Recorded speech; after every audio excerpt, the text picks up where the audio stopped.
ये कौन सी तुम्हारी मोहब्बत है? ये हमारी जमीन है, हमारी जायदाद है, अल्लाह के नाम पर इसका मालिक अल्लाह है। तुम हमसे छीनना चाह रहे हो। तुम्हारा दिन नहीं भरा 6 दिसंबर से, तुम्हारा दिन नहीं भरा दिल्ली की सड़कों पर हमारे खून की होली खेलने से, तुम्हारा दिल नहीं भरा हमारे बच्चों का एनकाउंटर करने से, तुम्हारा दिल नहीं भरा बुलडोजरों से हमारे घरों को तोड़ने से, तुम्हारा दिल नहीं भरा हमारे बच्चों के सरों से हिजाब खींचने से, तुम्हारा दिल नहीं भरा हमको इस मुल्क की शरीयत खत्म करने का कानून बनाया। अब तुम हमको हमारे वजूद को मिटाना चाहते हो। खुदा की कसम अपने वजूद को मिटने नहीं देंगे इंशाअल्लाह ताला। मेरे अजीज दोस्तों और बुजुर्गों, मेरी आपसे दबन गुजारिश है कि महाराष्ट्र के असेंबली इंतखाबात आने वाले हैं। मैं आपसे अपील कर रहा हूं, जो लोग वक्फ की जायदादों को बर्बाद करने आ रहे हैं, आप और हम मिलकर उनको इंशाअल्लाह बर्बाद कर देंगे सियासी तौर पर। मेरी आपसे अपील है कि मैं यकीनन कह रहा हूं कि इस महाराष्ट्र की विधानसभा में आपको इम्तियाज जलील को और मंजलिस के नुमाइंदों को भिजाना जरूरी है। तुम्हारी आवाज हो, अगर तुम्हारी आवाज नहीं होगी तो कौन आवाज उठाएगा? तुम नहीं देखते पार्लियामेंट में क्या हो रहा है? तुम नहीं देख रहे पार्लियामेंट में कौन पुकार रहा है दीवानों की तरह? क्या तुमको नजर नहीं आ रहा कि किसके कलेजे में, सीने में, किसकी आंख में आंसू है जो तड़प तड़प कर देख रहा है कि मेरे बर्बादी का कानून मेरे आंखों के सामने बनाया जा रहा है?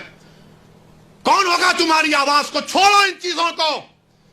कभी अपनों को भी तो अपनाओ, कभी अपनों को तो समझो। जो तुम्हारे लिए दिनों रात मेहनत कर रहे हैं उनकी आवाज बनाकर भिजाओ। यकीनन हराना है इंशाअल्लाह ताला, इन लोगों को हराएंगे इंशाअल्लाह ताला। मगर हराने का मतलब यही नहीं है कि तुम अपनी आवाज का गला घोट दो। तुम अपनी आवाज का गला घोट कर कैसे दूसरों के सर पर ताज रख सकते हो, मुझे बताओ। यह तो नहीं हो सकता मेरे भाई। तो मेरी आपसे गुजारिश है कि इस बात पर भी आप गौर करिए। हम लड़ रहे हैं और लड़ते रहेंगे इंशाअल्लाह ताला। और अगर मोदी ये कानून बनाते हैं तो जैसा कि पर्सनल लॉ बोर्ड ने फैसला लिया कि अगर एहतजाज होगा मोदी जी तो आप हमारे वजूद को मिटाना चाह रहे हैं, बेहतर यह है कि मैं रोड पर आकर अपने आप को खत्म कर लूं, मगर अपने घर में बैठकर अपनी जायदादों को छीनना नहीं देख सकता। जो अल्लाह उसका मालिक है, मैं घर में बैठकर नहीं दे सकता कि जिसका मालिक अल्लाह है उसको जायदाद को छीन लिया जाए। यह हुकूमत की जिम्मेदारी होगी। आपको अगर कानून बनाना है तो रोजगार दो, कानून बनाना है तो महिलाओं को बचाओ। अरे कैसा हमारा मुल्क हो चुका है कि उज्जैन में बीच सड़क पर, फुटपाथ पर एक जालिम शैतान एक खातून की अस्मत रेजी कर रहा है। ये कैसा हमारा देश हो गया है? ये गांधी का मुल्क, ये आजाद का मुल्क, अंबेडकर का मुल्क, कि वो उसका वीडियो निकाल रहा है अस्मत रेजी का। ये कैसा हमारा वतन हो गया है? जब हमने अंग्रेजों से खंदा मिलाकर जलियांवाला बाग में अपनी जानों को दे दिया, हमने काला पानी की सजाएं हमारे हिंदू भाइयों के साथ काटी। आज एक अशरफ मुनियार को ट्रेन के डब्बे में पीटा जाता है तो कोई उफ नहीं बोलने तैयार। बचाना तो छोड़ो, कोई उफ बोलने के लिए तैयार नहीं है। याद रखो, जब आप अपनी लड़ाई नहीं लड़ेंगे कोई तुम्हारी लड़ाई नहीं लड़ेगा।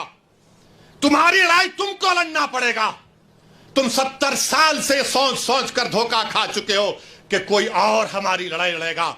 नहीं मेरे भाई, तारीख में अगर नाम लिखा जाना है तो यह वक्त है अपनी लड़ाई लड़ने का। यही वक्त है अपने वोट से अपने नुमाइंदों को औरंगाबाद से भिजाने का। तो मेरी आप तमाम से गुजारिश है कि आप पर्सनल लॉ बोर्ड ने जो आपके सामने बात कही है, आप ज्वाइंट वर्किंग कमेटी को अपने एतराजात, अपना प्रोटेस्ट ईमेल और पोस्ट के जरिए भिजाइए।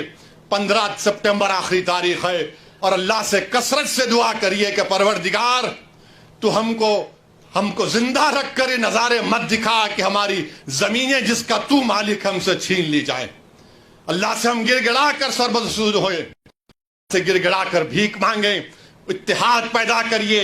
ये कानून ना देवबंदियों के मफाद में है, ना बरेलवियों के मफाद में है, ना अहले हदीस के मफाद में है, ना बोरी समाज के मफाद में है, ना अथना शरी शिया के मफाद में है, ना आगा खानी शियाओं के हक में है, किसी के हक में नहीं है। ये सिर्फ और सिर्फ मोदी जायदादों को छीनने के लिए कानून बना रहे हैं।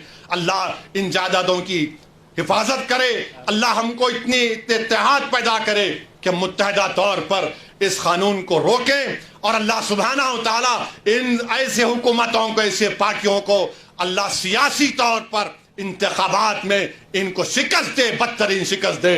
वाखिर दावाना अल्हम्दुलिल्लाहि रब्बिल आलमीन।